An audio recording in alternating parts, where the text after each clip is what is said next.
কম দামি মাছ আনতে যাচ্ছি ক্যাবে করে। মানে এর থেকে বড় আর কিছু আমার বলার মাথায় আসছে না। তোমাদেরকে কিভাবে বোঝাবো আমার দিদি কতটা বড় লোক। कौन है ये लोग, कहाँ से आते हैं? Good morning friends. তো আমরা উঠে পড়েছি, দেখতেই পাচ্ছ সকাল সকাল ক্যাবে রয়েছি। তো ক্যাবে রয়েছি এই কারণেই আমরা যাচ্ছি এখন মাছ আনার জন্য। তো মাছ আনার জন্য ঘুম থেকে উঠে পড়েছি, মানে কতটা আমাদের ডেডিকেশন সেটা ভাবতে হবে তোমাদের প্রথমে। আর দ্বিতীয় নম্বর কথা হচ্ছে কম দামে মাছ আনতে যাচ্ছি। তো কম দামে মাছ আনার জন্য দিদির বন্দোবস্ত হচ্ছে গাড়িতে, মানুষে যায় বাসে 10 টাকা 15 টাকা এরকম বাস ভাড়া দিয়ে চলে যাব, দুজন মিলে 30 টাকা। কিন্তু না, দিদি বললো সকালবেলা ভোরবেলা হাওয়া লেগে যাবে, তাই ক্যাবে যেতে হবে। মানে কতটা আমির জাদি হলে এরকম হতে পারে, আমিরি কি হদে।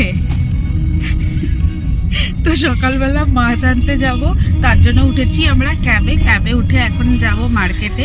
তো ইচ্ছা আছে অনেক রকমের মাছ মিলিয়ে মিশিয়ে নিয়ে আসব, কিন্তু এখানে একটাই ডিফিকাল্টিস, সেটা হচ্ছে 1 কিলোর কমে কোনো মাছ দিতে চায় না।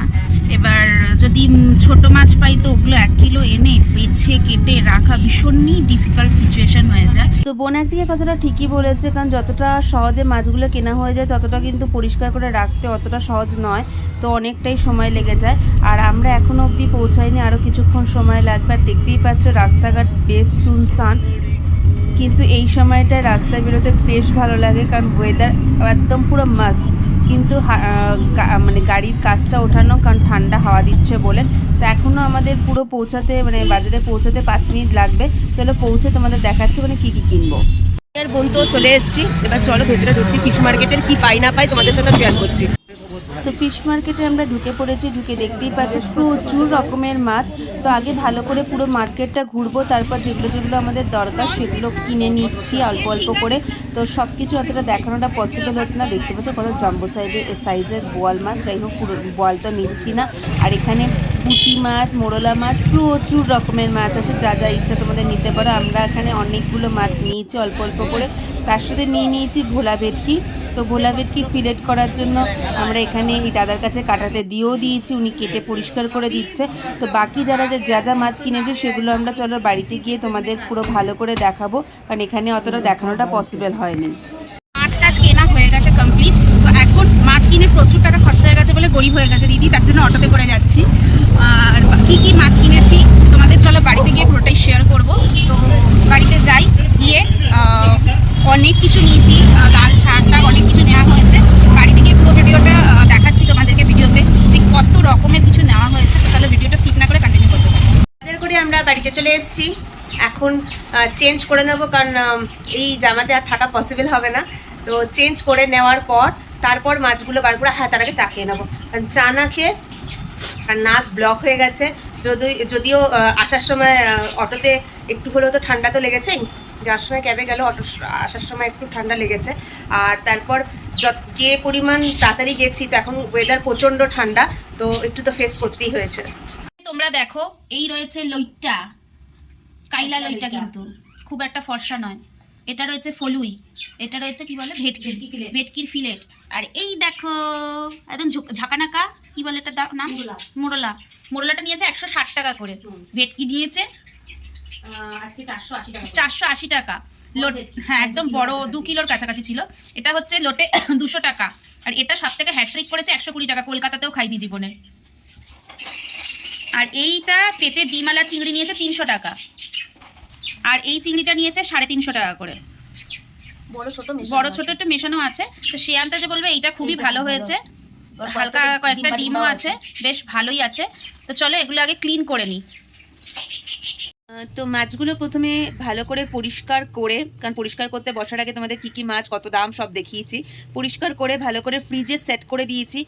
তো সেট করে দেওয়ার পর একটু জমে যাক, তারপর তোমাদের দেখাবো কীভাবে সেট করেছি। তো আমি একটুখানি বলে দিচ্ছি যে প্রথমে আমরা ভালো করে পরিষ্কার করে ধুয়ে নিয়ে থালার মধ্যে পার্ট বাই পার্ট করে রাখি, রেখে তারপর ক্লিন র্যাপ দিয়ে দিই, কারণ কোন মাছ আছে কোথায় বোঝা যায় ওটা ক্লিন র্যাপ দিলে। আরেকটা হচ্ছে প্রথমত হচ্ছে মাছগুলো যদি ওই রকম করে না রাখি, অনেক সময় চিংড়ি মাছ এক জায়গায় হয়তো দলা পাকিয়ে গেল, তো সেক্ষেত্রে তো কোনোদিন হয়তো আমার আর বোনের জন্য 10টা চিংড়ি রাখছে, কিন্তু আমাকে হয়তো পুরো চিংড়িটাকেই বার করে নিতে হচ্ছে। তো সেক্ষেত্রে কিন্তু অসুবিধা হয় কি, সবসময় ধরো আমি 1 কিলো চিংড়ি আনছি বা 2 কিলো চিংড়ি আনছি, পুরোটাকেই বার করতে হচ্ছে।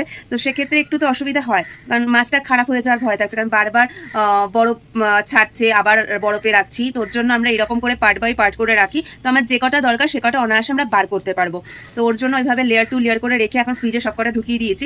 ইভেন মোরলা মাছগুলো ওরকম থালার মধ্যে পুরো পেতে রেখেছি, যাতে যেইটুখানি দরকার ওইটুখানি আমরা নিয়ে নিতে পারবো বলে, মানে পুরো পোড়লা মাছটাকে আমাকে বার করতে হবে না। তো এতে মাছগুলো খারাপও হয় না, বেশ অনেক দিন অবধি রাখাও যায়।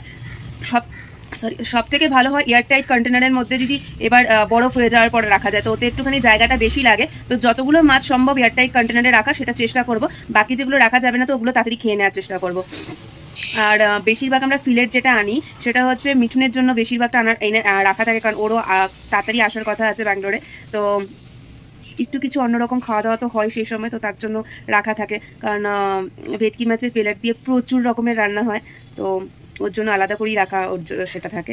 আরও বড় ভেটকিও ছিল, তাই আগে ছিল না আরও বড় ভেটকি ছিল। মানে তার আগের দিন যখন গেছিলাম, অনেক দিন আগের ভিডিওতে যখন দেখেছিলে যে পরিমাণ ভেটকির দাম ছিল, সে আন্দাজে আজকে ভেটকির দাম কিন্তু অনেক কম ছিল। আর যেটা আরও 2 কিলোর ওপরে যেগুলো ছিল আজকে, সেগুলো কিন্তু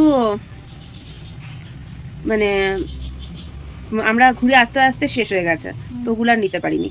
আমরা ভেবেছি একদম সামনের দিকে আছে, অতটা আবার টানতে হবে, তা পুরোটা ঘুরে নিই। কারণ মেনলি আমাদের আগেই উদ্দেশ্য ছিল যে ইলিশ মাছ যদি পাই তাহলে ইলিশ মাছ নেওয়ার জন্য, তো ইলিশ মাছ পাইনি। লোটে মাছও যে খুব ভালো পেয়েছি তা নয়, কারণ ওদের কথা অনুসারে এখন বলে লোটে মাছের সিজন শেষ।